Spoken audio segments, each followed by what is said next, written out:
Aquí en Esferas de Poder vamos a dar la bienvenida a nuestro invitado especial en la entrevista central, el presidente de Hogar Crea Dominicano, Leopoldo Díaz. Don Leopoldo, muchas gracias por el honor de estar con nosotros aquí en Esferas de Poder. La gracia es nuestra, Federico. Me siento honrado con tu invitación. Muchas gracias. Don Leopoldo, hay un problema fundamental que siempre se aborda y se debate en la República Dominicana. Es el caso de la adicción de las drogas en la juventud. Nosotros quisiéramos saber qué tipo de influencia y el nivel y la incidencia que tiene este mal actualmente en la República Dominicana. Mira, Federico, el problema de las drogas comienza a sentirse a partir de los meses posteriores a la segunda intervención norteamericana, que fue en el 1965. Fundamentalmente podemos hablar del 1966, aunque ya había habido precedentes.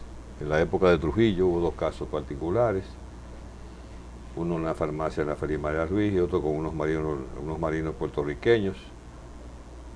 Se habló de que en su momento, cuando Rafaelito Fernández Domínguez intentaba conquistar a Francis Camaño para que se adhiriera al movimiento constitucionalista, en su momento, yo tengo el libro de Arlete Fernández donde lo narra, que Francis Camaño le dijo a Rafael Fernández Domínguez, si él tenía conocimiento de que la Policía Nacional en ese entonces estaba introduciendo droga al país. Pero cuando realmente el problema comienza a sentirse en el 66, y te digo esto porque yo fui testigo de excepción, yo trabajaba en ese momento en una oficina que estaba ubicada en la calle El Conde, esquina Duarte, y yo veía con cierta inquietud y mucha curiosidad el comportamiento y la actitud de algunos jóvenes que pululaban en esa época por la calle El Conde, que era el centro fundamental de reuniones y paseos y concertación de reuniones, etc. El tiempo fue avanzando. Yo no sé realmente hasta qué punto los gobiernos de ese entonces mostraron una real y cierta preocupación en buscarle respuesta, buscarle solución al problema. La ley 168 se promulga en 1973 y luego es sustituida por la ley 5088, que es una ley mucho más abarcadora, con una mayor dimensión, y en esa misma ley 5088, promulgada en el año 1988, es donde se crean las instituciones que hoy rigen tanto el control del narcotráfico como la asesoría de lo que tiene que ver con la prevención y el consumo de las drogas, así como otros departamentos más como la Comisión Multidisciplinaria. Yo he dicho muchas veces, Federico, que las instituciones se miden en función de resultados. Y digo esto porque es innegable que el problema en el país en estos momentos se está sintiendo quizás como nunca. Ustedes los periodistas publican con mucha frecuencia las incautaciones que realiza la DNCD, Dirección Nacional de Control de Drogas, así como también las declaraciones que hacemos las instituciones, las diversas instituciones que trabajamos en el país, tanto en prevención como en tratamiento a las personas que han sido víctimas del problema.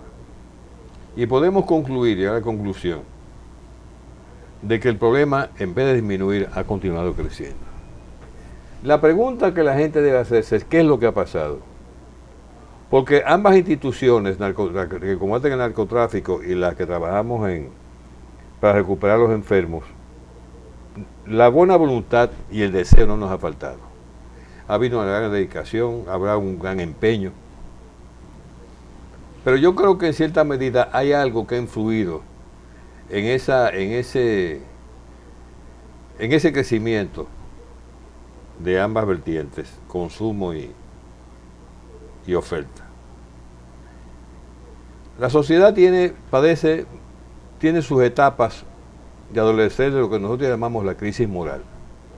Y esa crisis moral muchas veces se convierte en caldo de cultivo para una serie de situaciones, de problemas sociales, que independientemente de la buena voluntad de las instituciones, el reforzamiento de esa inconducta elimina en cierta medida o palia en cierta medida el esfuerzo y el trabajo que estamos haciendo nosotros. Hogarcrea, que es la institución, con el perdón de la inmodestia, que en todos estos años, del 75 a la fecha, se ha caracterizado por trabajar en ambas vertientes, consumo y tráfico, consumo y prevención. En estos años, 38 años, vamos a cumplir en el mes de febrero del próximo año, hemos abierto 42 centros de tratamiento, con una población que se ha mantenido entre 1.000 y 1.000 y pico de personas de ambos sexos, sexo masculino, sexo femenino. El último que abrimos en el 2009 en Santiago fue un centro de tratamiento para niños y adolescentes. Hablamos entre las edades oscilan de esa población de unos 22 niños y adolescentes en Guazumal, entre los 8 y los 14 años. ¿Qué tendencia tiene actualmente la adicción y el consumo? ¿Y cuál es el segmento de la población que más se involucra y donde más se siente este tipo de acciones? Mira, cuando comenzamos en el 75, la droga de consumo era marihuana. Predominaba la preferencia del adicto era la marihuana. En el tiempo, en el recurrir del tiempo, ha habido aumento de consumo de otras sustancias. Hablamos de crack, de cocaína y fundamentalmente una que está descollando y que es muy peligrosa, que es la heroína. Aparte de que en su momento se utilizaron sustancias o componentes vegetales, como el caso de la flor de la campana y como el caso del hongo paragüita. Entonces, esa situación nos da preocupación, por un lado. Pero por otro lado, hemos notado que un país que en su momento comenzó como simple puente, como simple eslabón, para uso del narcotráfico internacional, de repente en el tiempo nos hemos dado cuenta de que ya no es un eslabón, que no es un puente. Ahora es un mercado súper interesante para el narcotráfico internacional. Alguien en su momento dijo que en el país estaban operando entre unos 30.000 y 40.000 puntos de venta de drogas a nivel nacional. Eso es el famoso microtráfico, es decir, la venta directa al consumidor. Pero también alguien en su momento dijo, y creo que fue el doctor Marino Vinicio Castillo, hace aproximadamente unos 2 o 3 meses, que él entendía que en el país habían entre 250 y 300.000 personas que estaban usando drogas ilegales. Lo cual nosotros ni confirmamos ni negamos, pero entendemos que declaraciones como la que yo acabo de pronunciar, de mencionar, deben tener una base lógica para utilizarla, tanto puntos de venta de drogas y tantas personas que están consumiendo drogas. La pregunta que uno se hace es, Federico, ¿qué es lo que ha pasado? ¿Dónde está el problema? Yo creo que la respuesta podía darla con lo que yo mencioné hace un momento. Hay una gran crisis moral. Una crisis moral que lógicamente podemos aunarla también a una crisis de tipo económico. Alguien en su momento dijo que los países que tienen una profunda crisis económica, la respuesta a captar los recursos económicos es a través de los medios ilegales. En este caso particular, la venta de sustancias ilegales. Pero todavía yo creo que además de la intención del legislador en cuanto a la promulgación de una ley como la 5088, independientemente de la intención de adquirir aviones como los Tucanos que han protegido el espacio aéreo, todavía nosotros percibimos que falta algo más por hacer. Y yo diría que en cierta medida podría contribuir a eso una mayor integración de la familia dominicana en lo que tiene que ver con el problema. Y me explico. Hogarcrea podría ser el ejemplo que podemos dar en cuanto al comportamiento de una sociedad que no quiero acusarla de indiferente, pero que en cierta medida se ha mantenido al margen, quizás por temor a que o involucren a un familiar en el consumo o que lo tilden de estar ligado a la venta o al consumo de drogas. Crea en estos casi 38 años ha padecido de un gran problema, y lo voy a decir y para la gente que nos está escuchando. Yo he notado en cierta medida que el acercamiento a CREA tiene que ver más de las veces con la afección del problema dentro de la familia. Es decir, yo me intereso por CREA, yo me acerco a esta institución porque egoístamente yo sé que esa institución va a resolver el problema de mi familia, de mi pariente, de mi hijo, de mi hermano, de mi esposo, de mi esposa.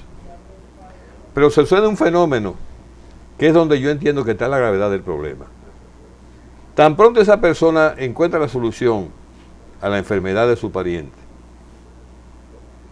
la persona se reeduca Durante 2 años he estado en CREA con un acercamiento relativo. Tan pronto esa persona rescata su salud, rompe la dependencia, notamos que hay una ausencia, un desprendimiento de ese familiar beneficiado con la institución. Y yo creo que en la medida, Federico, en la medida en que la sociedad toda, una parte importante de la sociedad, contribuye, apoya en la institución, los logros podrían ser mucho mayores. Yo diría que podía haber menos oferta de drogas y en consecuencia mucho menos personas en el consumo de drogas. ¿Cómo proyecta en el tiempo esa situación y el pronóstico que usted entiende tendríamos en el futuro si continúa esa tendencia? Esa pregunta usted me la va a responder aquí en Esferas de Poder después de la pausa en que regresamos con el presidente de Hogar CREA, Leopoldo Díaz. Aquí en Esferas de Poder seguimos conversando con don Leopoldo Díaz, presidente de Hogar CREA Dominicano. Le preguntaba en el segmento anterior cómo visualiza, cómo pronostica, cuál es la tendencia que usted tiende se presentará en un futuro con las proyecciones actuales que usted ha hecho.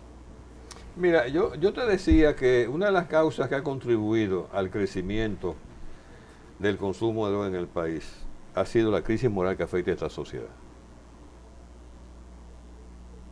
Cuando fundamos a CREA, conociendo y estudiando lo que significa una comunidad terapéutica, que es una escuela de valores, yo llegué a la siguiente conclusión. ¿Qué es un adicto? ¿Qué es un fármaco dependiente? Es una persona cuya conducta le impide mantener cierto control para no caer en una dependencia o de una sustancia, en el caso de la marihuana, de la heroína, de la cocaína, o de una conducta, como es la ludopatía, como es la mitomanía, etc. Y el eslogan, la prédica de esa comunidad terapéutica llamada Hogar CREA era reeducando al adicto para conseguir una mejor sociedad. Es decir, ¿cuál es la intención de esta escuela de valores?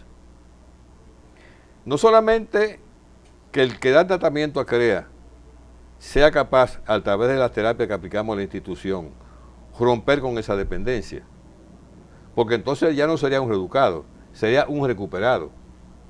Porque es bueno que la gente sepa que la adicción, esa dependencia no se cura, es como el alcohólico. No hay una curación, sino la enseñanza de usted poder controlar la dependencia y mantenerse astemio o en una inconducta o el consumo de una sustancia. Entonces, cuando tú llevas a una persona que su misma inconducta puede contribuir al deterioro de la sociedad y a incrementar la crisis de valores que estamos padeciendo en nuestra sociedad, ¿qué es lo que tú pretendes lograr? Que a través del comportamiento, a través de la conducta ejemplar, de reeducado de CREA, esa persona incida con su comportamiento y con su conducta, no solamente en la familia, no solamente con los amigos, no solamente con la sociedad, sino en todo el entorno en el cual él puede tener influencia. De ahí es la consigna, reeducando al adicto para una mejor sociedad. Pero de repente tú te encuentras que si en el 1975, cuando CREA comenzó a trabajar con otras instituciones más, se podían contar con los dedos de la mano los consumidores, los adictos, los dependientes. De repente nos encontramos con que alguien nos dice que tenemos 250 a 300 mil adictos. Entonces, el pronóstico, en función de la forma en que la sociedad se ha comportado con estas instituciones, no es nada agradable. El pronóstico, desde mi punto de vista, es preocupante. Entonces tú me dirás, bueno, entonces, ¿qué es lo que tenemos que hacer? Y reitero lo mismo, o sea, que la familia dominicana, que el dominicano entienda que no, el hecho de usted tener una posición social, económica o política, eso no le exime, no lo vacuna a usted de que un familiar suyo sea víctima del problema.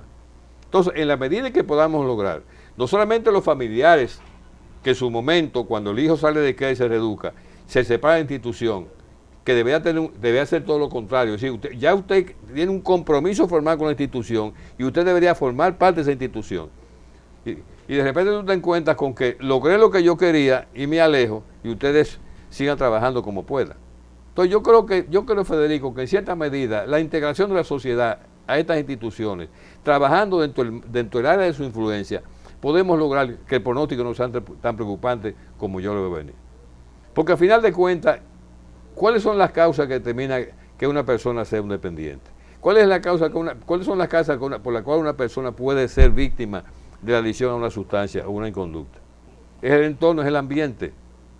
Entonces, cuando tú llevas a la persona a creer y tú lo evalúas, y a través de la terapia la persona va sacando todos sus problemas internos, te va dando cuenta que en cierta medida el ambiente y la familia influyen en su comportamiento. Y que ha provocado lógicamente una debilidad en su carácter, que es lo que no le permite tener el control que debe tener para no ser un dependiente. Yo creo que la llamada importante debe ser, vamos a unirnos todos, porque no solamente CREA necesita recursos económicos, no solamente es el par de pesos y el saco de arroz, es el apoyo que debe tener la institución, que lo tenemos, en cierta medida lo hemos podido lograr, pero no en la cantidad que nosotros realmente necesitamos para que esa cantidad de personas que se han unido en el entorno de CREA pueda ser lo suficientemente capacitado para influenciar en el medio ambiente en que él se desenvuelve. Don Leopoldo, ¿cuáles son los factores que más han contribuido en los últimos tiempos a incrementar la adicción en las drogas? ¿Y cuál es la tendencia que se ve en la juventud? O sea, aparte de que usted explicó ahorita que se manejan cifras tanto de puntos de ventas de drogas como de jóvenes probablemente involucrados en el tráfico y consumo, las tendencias y los factores que originan esta situación, ¿cuáles son concretamente actualmente? Mira, los factores son múltiples. Cuando se definen lo que es una adicción, los elementos que componen ese factor, se mencionan varios. Problema ético, social, psicológico, familiar, el entorno. Si tú analizas, determinas la cantidad de personas que tenemos en CREA en estos momentos, hay un alto porcentaje, quizás un 70 o un 80% de esos jóvenes, que no han recibido una educación formal. Y cuando hablo de educación formal me refiero específicamente a los principios éticos y morales que debe tener un individuo dentro del seno familiar. Son hogares que la más de las veces, ese por ciento del que estoy hablando, están manejados por la mujer, por la madre, y hay una ausencia notoria de la figura paterna, en el cual lógicamente incide, y lo sabemos que hemos sido personas que hemos conformado una familia, lo sabemos fundamentalmente, que eso influye en el comportamiento, en la educación, en el fortalecimiento del carácter de ese niño, de ese adolescente. Pero por otro lado tú tienes también la influencia negativa del entorno, donde prácticamente aquí no hay un sitio en el país, no hay un barrio en una ciudad, donde no haya denuncias de que las drogas se están vendiendo de manera pública. Es decir, que también influye en cierta medida, además del debilitamiento de la conformación del individuo, influye el entorno, el medio donde él se desenvuelve. Entonces, si tú reúnes los dos factores, la debilidad moral por un lado, y la oferta y la mala influencia de los amigos por otro lado, el resultado lo presentimos, ¿qué es lo que va a pasar ahí? Entonces yo creo que primero tenemos que buscar la forma de que a través de una educación, que si no lo da el seno familiar, lo debe dar la escuela, vamos fortaleciendo y creándole factores positivos a esa persona que en el futuro va a ser un ciudadano y va a transmitir a sus hijos, a su familia, lo que él aprendió en su niñez y en su adolescencia. Pero por otro lado también tenemos nosotros lo que tiene que ver fundamentalmente con el control de la oferta, que es la disminución del narcotráfico. En la medida que tú puedas lograr que la oferta no sea tan visible, tan influable como en estos momentos, como te decía anteriormente, aquí la droga se está vendiendo de manera pública en las mismas narices de las autoridades. Entonces tenemos dos elementos que están contribuyendo al crecimiento, el aumento de las personas que son adictas. Entonces tenemos que buscar la forma de resolver un problema que tiene que ver con la formación emocional del individuo, pero por otro lado también tenemos que buscar la forma de tener que controlar la oferta de la droga. Alguien dijo, bueno, tenemos el control del espacio aéreo con los tucanos. Sí, es verdad, pero estamos controlando el espacio marítimo, nuestras costas y nuestras playas, estamos controlando la droga que entra por la frontera con Haití. Porque el hecho de que haya droga en el país lo demuestran las incautaciones que está haciendo la DNCD. Entonces, si estamos incautando droga, cuando va a salir, entonces por algún lado está entrando. Y si tenemos el control del espacio aéreo, deducimos por lógica que la droga que está entrando al país, o está entrando por la vía marítima o está entrando por la frontera. Hay quienes plantean que la solución de ese problema, contrarrestar esa situación, pudiera ser legalizar las drogas en la República Dominicana. Es una tendencia, hay algunas corrientes que han estado abogando por eso, y en América Latina se han registrado en algunos países en donde se le ha permitido a las autoridades incluso controlar la legalización de determinadas drogas narcóticas. ¿Qué opinión le merece a usted esta situación? Hay un eslogan del Consejo Nacional de Drogas que dice: las drogas no hacen daño porque son ilegales, sino que son ilegales porque hacen daño. Cuando a mí se me dio esa pregunta, Federico, la respuesta siempre es la misma. Yo creo que en esa posición, en esa alternativa, que desde mi punto de vista no es viable, es una actitud derrotista. Las instituciones como la nuestra, y en el mundo entero pasa lo mismo, siempre se han caracterizado por algo que parece que tiene un común denominador, que es la debilidad del punto de vista económico. Y muchas veces la debilidad desde el punto de vista del apoyo de la comunidad, de la familia, de los ciudadanos. Si algo caracteriza el narcotráfico nacional e internacional es la superabundancia de recursos. Recursos que le permiten comprar conciencias. Recursos que le permiten penetrar por sitios que tú ni te puedes imaginar que pueden influir en ese tipo de ambientes de sitios. Pero también nosotros, como institución que trabaja en la prevención y el tratamiento, hemos tenido, y de hecho tenemos, debilidades desde el punto de vista económico. Yo te diría, por ejemplo, ¿cómo se sostiene crear esos 42 centros en el cual reciben tratamiento unos 1000 y pico de jóvenes? El aporte gubernamental, que son 35 millones al año, que representan el 20% de los recursos nuestros, y el 80% que lo aporta la comunidad, porque hemos tenido la precaución, hemos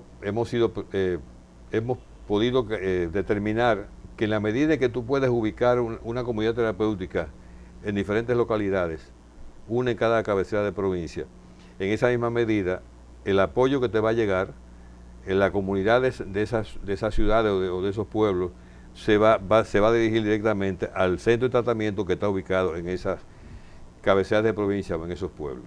Lo cual nos permite, en cierta medida, captar el 80% restante, lo aporta la comunidad a través de los aportes de la empresa, del industrial, de la entidad bancaria, de la persona física.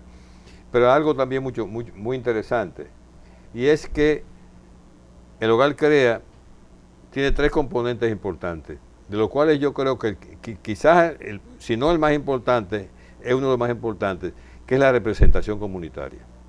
Una representación comunitaria que se abroga el derecho estatutario de ser la que tiene que administrar los recursos que accesan a esa comunidad terapéutica, si es efectiva a través de una cuenta bancaria que firman los representantes de la comunidad. Porque el otro componente de la comunidad terapéutica lo es el equipo clínico terapéutico, psiquiatra o psicólogo, y el terapista, que es un reeducado. Pero fíjate que en esa conformación de la comunidad terapéutica, esos 3 elementos son importantes, además de la persona que está en tratamiento y que tiene el apoyo de la familia que lo llevó a recuperarse. Entonces, yo insisto en esto, Federico. En la medida en que nosotros podamos crear una conciencia y tener el sentido de responsabilidad de que es un problema que nos puede afectar a todos, en esa misma medida debe ser la comunidad que asume esa responsabilidad y vaya y se vuelque a darle apoyo a una institución o a las instituciones que hay en el país que tienen ese trabajo. Porque, como te decía, la preocupación es válida. En 38 años hemos visto como el problema ha ido creciendo. Hemos visto como en su momento, cuando los jóvenes que ingresaban a CREA en el 75, le da promedio de 24 a 25 años. Hoy decimos que tenemos niños de 8 y 10 años y 12 años víctimas del problema de las drogas. Entonces, algo ha pasado que no está funcionando bien. Y yo reitero, es la falta de la integración de la familia dominicana. En la medida en que todos tengamos conciencia de que yo mañana, un hijo mío puede ser víctima de problemas, yo debo tener la precaución y ser lo suficiente capaz de entender que yo tengo un mecanismo que me va a permitir evitar que ese acontecimiento suceda. Vamos a pedir su anuencia para hacer una pausa aquí en Esferas de Poder y en breve regresamos. Don Leopoldo, nosotros quisiéramos que usted le explique a la ciudadanía a través de Esferas de Poder cómo se está manejando Hogar Crea actualmente, cuál es la situación y la movilidad de trabajo que tiene a nivel nacional y si la situación permite que Hogar Crea siga desarrollando la labor que ha venido durante los 38 años a que usted alude. Mira, Hogar Crea llega al país en un momento donde, como te decía, aparecieron la primera manifestación de que algo extraño y fuera de lo común estaba sucediendo en la sociedad dominicana. Lo hicimos con un compromiso, con una obligación de enfrentar el problema y buscarle solución al mismo. A través de un esfuerzo de la misma comunidad y de muchas personas bien intencionadas, hemos logrado la apertura de una cantidad de centros que te mencioné, 42 centros a nivel nacional, distribuidos prácticamente en toda la geografía, en los cuales hay una cantidad importante en el Distrito Nacional y en la provincia de Santo Domingo, donde tenemos 14 hogares, 4 hogares en Santiago, 2 de varones, un femenino y el de los menores que está ubicado en Gazumal, en el trayecto que va de la capital, Santiago de los Caballeros, hasta Tamboril. Es un esfuerzo mancomunado, es un esfuerzo interesante con la intención de buscarle solución al problema. Lógicamente, hay algo que nosotros entendemos y que pretendemos buscarle solución. Muchas veces la gente no le da una interpretación clara a lo que es la adicción a una droga, a una sustancia ilegal, como es el alcohol o el cigarrillo, y una conducta como es la ludopatía, como es la mitomanía, etc. Todo eso tiene que ver fundamentalmente con la integración de la familia en buscarle solución al problema. Nosotros hemos asumido esta responsabilidad con la intención de que una familia, una sociedad entienda que no estamos exentos de ser afectados por un problema social. Y el problema social más grave que en estos momentos padece la familia dominicana son las drogas. Y de ahí es mi insistencia, Federico, en que yo creo que tenemos que asumir la responsabilidad. No solamente una responsabilidad que le corresponde al gobierno, sino una responsabilidad que le compete fundamentalmente a la familia dominicana. Nosotros tenemos mucho camino por recorrer, nos faltan muchas cosas por hacer, pero si no contamos con la ayuda de las personas que tienen buenas intenciones en este país, que quieren conseguir que su país sea un mejor país, la cosa se nos va a hacer mucho más difícil. Tú y yo hablábamos fuera de cámara de la propuesta del actual gobierno de una reforma fiscal. Algo le llama reforma tributaria. Y yo estoy profundamente preocupado porque esta es una institución que fundamentalmente se ha mantenido por la generosidad del pueblo dominicano. Te decía que el 20% lo aporta el gobierno y el 80% lo aporta la comunidad. Pero en su momento nos hemos sentido preocupados porque hubo la intención, quizás por una mala interpretación, de asumiendo como pretexto de que hay instituciones en el país que no califican como ONG, como institución sin de lucro, gravar estas instituciones. Hay una ley, que es la ley 122.05, que sustituye a la ley 520, que es la que rige el comportamiento y las reglas de las instituciones sin de lucro, donde su artículo 50 es muy clara y precisa. Y prácticamente exime de todos los impuestos y los tributos a las instituciones que califican bajo ese grupo, bajo ese término. La intención era grabarnos. Lógicamente pudimos lograr, con una conversación abierta y amigable con el director actual de Impuestos Internos, el doctor Garofulla Félix, que entendió la posición nuestra, porque es muy fácil determinar cuáles son las instituciones que verdaderamente trabajan de manera sin fines de lucro para combatir los problemas sociales y cuáles se ponen el disfraz o el antifaz sin serlo. Y hubo una parte que se discutió que yo quiero exponerla a la gente. Algunos de estos hogares han implementado pequeños negocios. Por ejemplo, yo menciono el caso de la panadería del hogar de la Romana y menciono el de la panadería de Almagrosa. En la conversación se habló de que nosotros nos constituíamos en una competencia desleal. Desleal en el sentido de que una panadería X pagaba mano de obra, pagaba gastos indirectos como electricidad, teléfono, compraba la materia prima, pero además pagaba impuestos. El ITEBI, por ejemplo. Aunque no sé si el PAN paga ITEBI, creo que no. Entonces se habló de que estas instituciones que estaban utilizando una competencia desleal debían poner las mismas condiciones de aquellas instituciones o negocios que pagaban impuestos. La argumentación nuestra fue válida. Si nosotros estamos trabajando con un déficit económico, si los aportes que da el gobierno, los aportes que da la comunidad no satisfacen plenamente cubrir las necesidades de la institución, hablamos de la alimentación, hablamos de medicamentos, hablamos de ropa, hablamos de pago de alquiler, hablamos de pago de teléfono, es decir, todos los gastos que incurre cualquier institución. Lo interesante y lo importante es que hayamos podido lograr que a través de la captación de recursos mediante la comunidad, vendiéndole artículos, podamos llenar ese hueco, ese hoyo, que muchos hogares adolecen. Por fin logramos que eso se entendiera y la aceptación fue unánime. Es decir, no nos quitaron lo que presuntamente iba a ser pago de impuestos. Te digo esto, Federico, para que en cierta medida tú veas que esa reforma fiscal nos podía afectar. ¿Por qué nos puede afectar? Porque de los donantes que tenemos empresas, tenemos negocios, tenemos instituciones que van a quedar afectadas por los nuevos impuestos que van a aplicar a partir del próximo año. Entonces, cuando una institución se ve amenazada, se ve en la obligación de tener que aumentar el pago de los impuestos, eso en cierta medida puede contribuir a la disminución de sus beneficios. Entonces, las instituciones, los negocios, no se instalan para perder. Esas no son ONG, son negocios con fines de lucro. Entonces, tienen dos vías para poder disminuir sus costos. ¿Cuáles son? O la nómina de pago, la disminución de la empleomanía, o la disminución o desaparición de aquellas cosas que ellos de manera voluntaria están dándole a las instituciones que realizan una labor social.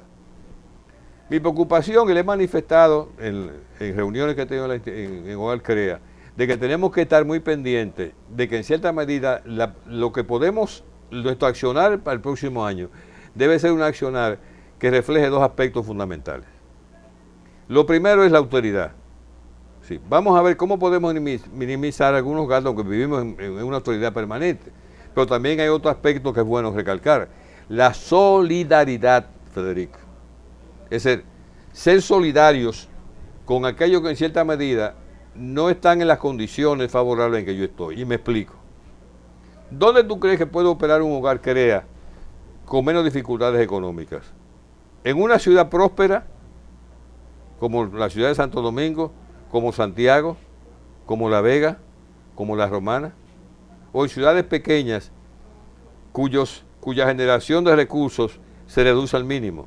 Poblaciones pobres, humildes, con pocos recursos. Entonces, lógicamente, los hogares que están instalados en esas ciudades de una mayor prosperidad deben estar, y de hecho están en mejores condiciones que aquellas. Entonces, yo creo que si un Hogar Crea, por ejemplo, tiene un artículo o comida, arroz, habichuela, salsa de tomate, y aquel hogar le carece de esos recursos, lo correcto, lo humano, lo solidario es que tú le digas a aquel, mira, yo tengo tantos sacos de arroz y yo sé que tú no tienes arroz, tienes poco arroz y tú necesitas más arroz, yo debo cederte a ti lo que en su momento no estoy necesitando. ¿Por qué? Porque no es justo que un hogar que podría padecer dificultades económicas, podría verse en dificultades de satisfacer sus necesidades, para el mantenimiento, el sostenimiento de sus internos, pase por una dificultad y aquel hogar, por el contrario, no esté padeciendo la dificultad de que aquel está padeciendo. Entonces es una prédica, es un llamado a los hogares que en cierta medida lo están haciendo, pero que ahora más que nunca, con el problema que se nos avecina, debemos de estar conscientes de que si me sobra algo, que quizás la palabra sobrar no sea la correcta, pero si hay algo que tú le puedas ceder a otro hogar. Si hay abundancia de algo.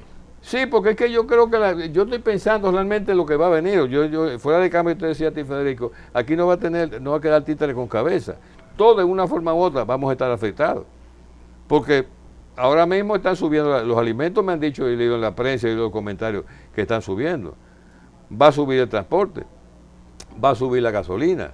Es decir, todo va a subir, todo aquello que el ser humano necesita para su satisfacción de necesidades va a subir de precio.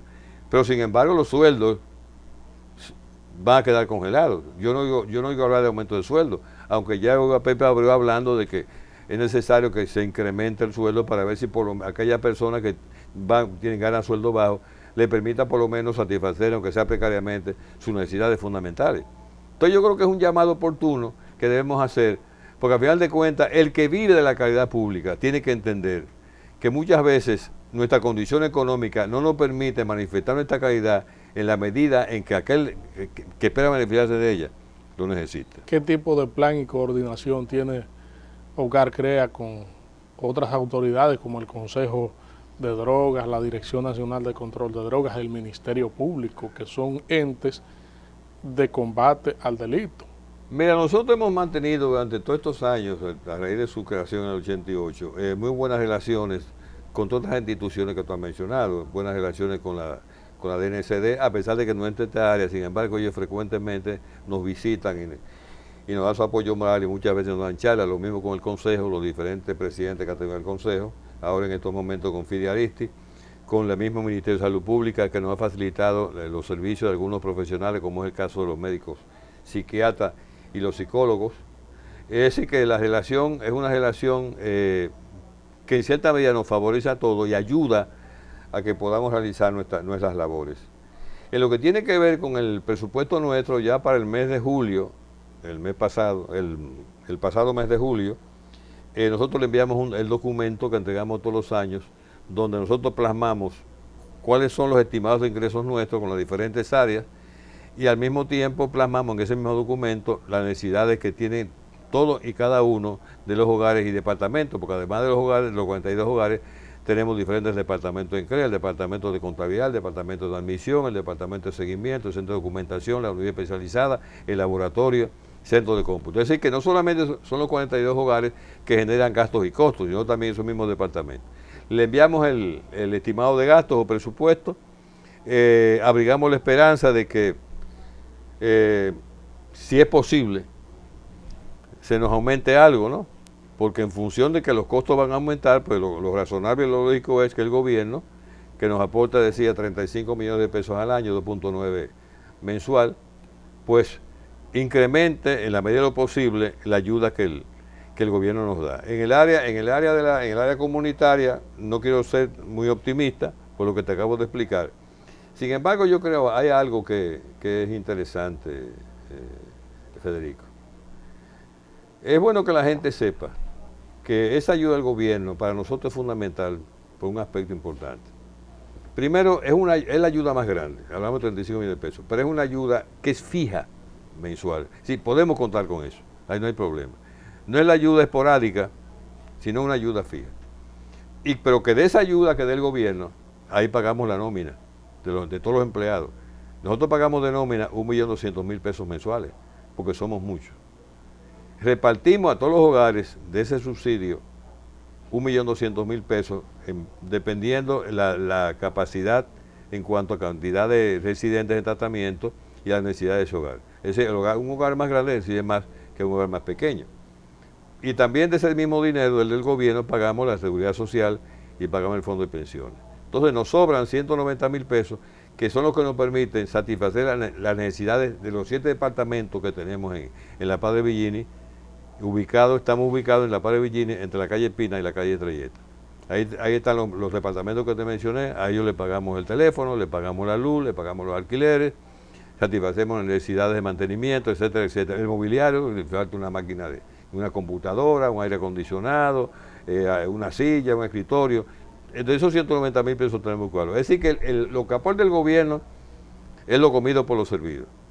Pero si el problema, si las necesidades se incrementan en lo que tiene que ver con lo que satisfacemos con el gobierno, abrigamos la esperanza de que para el próximo año, aunque sea algo, no aumente, qué sé yo, unos 2 o 3 millones de pesos, para poder nosotros entonces comenzar el año 2013 con cierto respiro y cierta tranquilidad. Don Leopoldo, agradecemos su comparecencia aquí en Esferas de Poder, donde siempre las puertas estarán abiertas. Gracias, Federico. Gracias a ustedes, amigos televidentes, por habernos acompañado. Hemos contado con la comparecencia del presidente de Hogar Crea dominicano, Leopoldo Díaz. Les invitamos a que nos acompañen en el próximo contenido de Esferas de Poder. Federico Méndez se despide de ustedes.